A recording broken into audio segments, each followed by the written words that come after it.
Chers auditeurs de Radio Taïwan International, Jean-Yves Heurtebise, maître de conférence à l'Université catholique Fulun à Taïwan, va vous présenter l'émission Géopolitique en Asie. Chers auditeurs de Radio Taïwan International, bonjour pour ce nouveau podcast de notre émission Géopolitique en Asie pour RTI.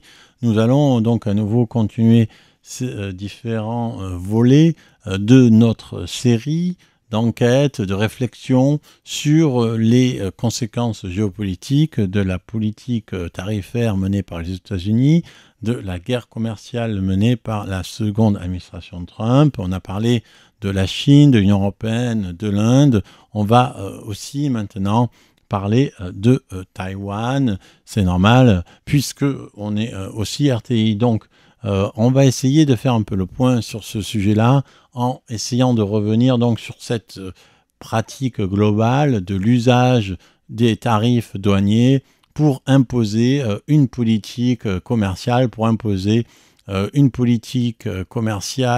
et économique au reste du monde. Donc on le sait, on l'a déjà vu avec les États-Unis, dans leur rapport à l'Union européenne et à l'Inde, on l'a déjà redit la dernière fois, on est quand même ici dans une stratégie extrêmement complexe, presque illisible, mais en fait qui se comprend si on se donne une grille de lecture assez cynique ou assez réaliste. Par exemple, comment comprendre que Donald Trump veuille à tout prix avoir un accord avec la Russie et met à chaque fois des dates limites avant d'imposer des sanctions qui sont toujours repoussées avant le prochain sommet. Comment le comprendre? C'est qu'en fait, il faut comprendre par exemple qu'on avait déjà dit il y a quelques émissions, quand la Chine disait en fait, la Chine ne peut pas se permettre que la Russie perde contre l'Ukraine, que la Russie s'effondre militairement face à l'Ukraine. Et en fait, la Chine permet la continuité de la guerre, permet la survie de l'économie russe à travers l'achat de pétrole. Donc, bien entendu, l'Inde est le principal importateur à ce niveau-là, presque 50%, la Chine 30%, mais la Chine aussi a des contacts, a des échanges au niveau, évidemment, technologique avec la Russie, et on sait que, évidemment, la Corée du Nord est aussi impliquée dans la guerre en Ukraine, et ça ne serait pas complètement possible sans un minimum d'accord avec la Chine. Donc ça, c'est quelque chose qu'il a donné. On peut se demander pourquoi, en fait, Trump, qu'est-ce qu'il veut vraiment à travers cette politique, sa géopolitique économique. Et en fait, on a l'impression, donc comme on l'a dit souvent, que les alliés pâtissent beaucoup plus de Trump que les ennemis. Ni la Russie ni la Chine n'ont des tarifs qui sont plus élevés, qui sont aussi élevés que ceux par exemple du Japon ou plus encore de l'Inde. Et donc comment comprendre ça, et notamment vis-à-vis de l'Europe.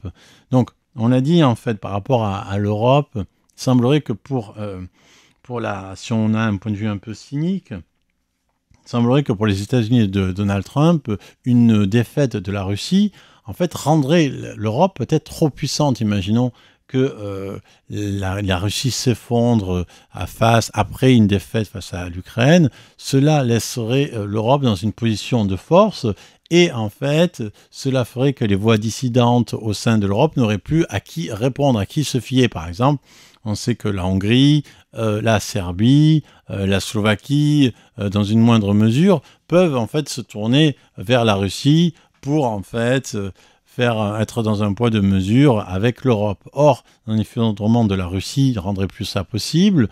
Les Européens pourraient négocier directement avec la Russie pour avoir des matières premières beaucoup moins chères. Elles seraient moins indépendantes des États-Unis. Du point de vue aussi militaire, si un effondrement de la Russie ou on va dire une diminution de la puissance russe rendrait l'Europe plus puissante, elle aurait moins besoin des armes américaines. Donc en fait, du point de vue assez cynique, les États-Unis de Trump ont intérêt à garder une Russie assez puissante pour ne pas en fait, rendre l'Europe trop puissante et donc indépendante des États-Unis. Et d'une certaine manière, c'est un peu, mutatis mutandis, c'est un peu ce qui se passe par rapport à Taïwan. C'est-à-dire que du point de vue des États-Unis, Taïwan ne doit pas être complètement indépendant des États-Unis eux-mêmes. C'est-à-dire que si les États-Unis soutiennent Taïwan, c'est à la fois pour qu'ils gardent une distance avec la Chine, mais aussi pour qu'ils soient dans une forme de dépendance avec les États-Unis. Mais il n'est pas tout à fait sûr que les États-Unis de Donald Trump ne seraient pas prêts à un échange vis-à-vis de la Chine avec Taïwan comme un des points de marché. Peut-être oui, peut-être non. Ça dépend en fait dans la mesure dont la Chine et les États-Unis vont mener leurs négociations. Pour l'instant, Taïwan est dans une base tarifaire qui est plus élevée que ce qui a été donné au Japon et à la Corée du Sud, à savoir c'était 15% au Japon et à la Corée du Sud. Taïwan en est à 20%, ce qui est important pour le marché taïwanais. Et surtout, alors là, il y a encore beaucoup d'incertitudes, mais on est a priori sur des tarifs liés aux microprocesseurs de 100% qui ne concernent pas Taïwan, mais tout le reste du monde, avec sans doute des exceptions pour les compagnies qui investiraient en Chine, comme notamment donc certaines compagnies taïwanaises, comme notamment TSMC. Donc ça, ce sont encore des détails et qui sont en train d'être réglés. Et Taïwan est en train de dépenser beaucoup d'argent pour acheter du matériel américain militaire. Mais en fait, on peut se demander dans quelle mesure cet achat de matériel américain est véritablement une protection, est véritablement une manière de s'assurer de la bonne grâce des États-Unis. Et ça, on le voit avec la Suisse. La Suisse a eu des tarifs de 39%, presque 40%, c'est énorme, et ce, alors même qu'elle a promis d'acheter des F-35, et alors même que la Suisse a dû faire face à des tarifs, à des taxes douanières donc de plus de 30%, elle a maintenu son programme d'achat de F-35 parce que, justement, elle ne veut pas perdre plus, parce que les États-Unis ont aussi la capacité d'obliger la Suisse à faire des efforts au niveau bancaire, pour pas que la Suisse reste une sorte de paradis fiscal, sans doute parce que les États-Unis possèdent leur propre paradis fiscal dans le Delaware. Okay, donc, en tout cas, on voit que même si Taïwan essaye de conserver les investissements aux États-Unis avec TSMC, et Taïwan renchérit dans l'achat de matériel américain malgré l'opposition du Parlement qui veut réduire les coûts de la défense, ce qui n'est pas une bonne idée étant donné que Taïwan est évidemment sous le coup de la menace chinoise, mais il n'est pas sûr que même Taïwan, même avec ses investissements de TSMC, même avec ses investissements de l'industrie, qu'il n'y a pas que TSMC, des industries des microconducteurs, microprocesseurs aux États-Unis, avec cet achat de matériel massif, il n'est pas sûr que ça suffise en fait à bénéficier de tarifs privilégiés.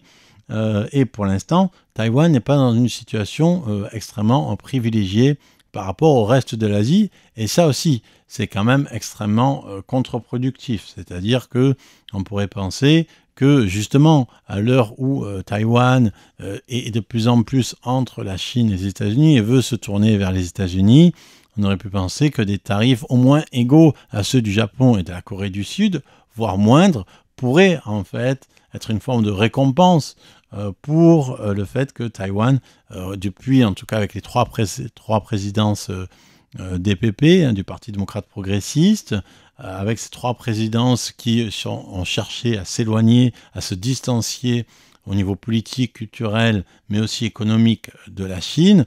Donc on aurait pu penser que les États-Unis de la seconde administration Trump auraient pu en fait récompenser ça, mais ce n'est pas le cas, puisque en fait, comme on le dit, la stratégie de Trump elle est différente de celle de la première administration Trump et ensuite de celle de Biden. Chez Biden, il y avait déjà une manière de vouloir refondre le commerce international à travers la notion de friendshoring, c'est-à-dire qu'en fait, on essaye de privilégier les échanges commerciaux entre les alliés. Hein, c'est ce qu'on appelle le friendshoring, c'est-à-dire que on va d'un endroit à un autre, on fait que les échanges, les flux de valeurs traversent des pays qui soient relativement proches politiquement des démocraties du point de vue de Biden. Là, on n'est plus dans une stratégie de friendshoring, de renforcement des relations commerciales entre alliés pour mettre de côté les non-alliés, comme la Chine et la Russie à l'époque de Biden, mais on est juste dans une pratique commerciale de onshoring, c'est-à-dire de rapatriement au plus possible de tout le tissu industriel aux États-Unis. Et pour cela, et même si pour cela, on doit tordre le cou, tordre la main aux alliés. Taïwan, dans ce point de vue, a en fait sa seule arme, véritablement, c'est donc cette industrie des microprocesseurs, qui n'est pas simplement, d'une certaine manière, aujourd'hui, une manière de se défendre par rapport à la Chine, hein, ce qu'on appelait le Silicon Shield, le bouclier de silicone, mais aussi, en fait, de se défendre, si on peut dire, par rapport aux États-Unis. Voilà, c'est aujourd'hui le point qu'on fera sur ces relations commerciales entre les États-Unis et le reste du monde, visant particulièrement la République de Chine ou Taïwan. C'était Jean Evertebise dans son émission Géopolitique en Asie pour RTI.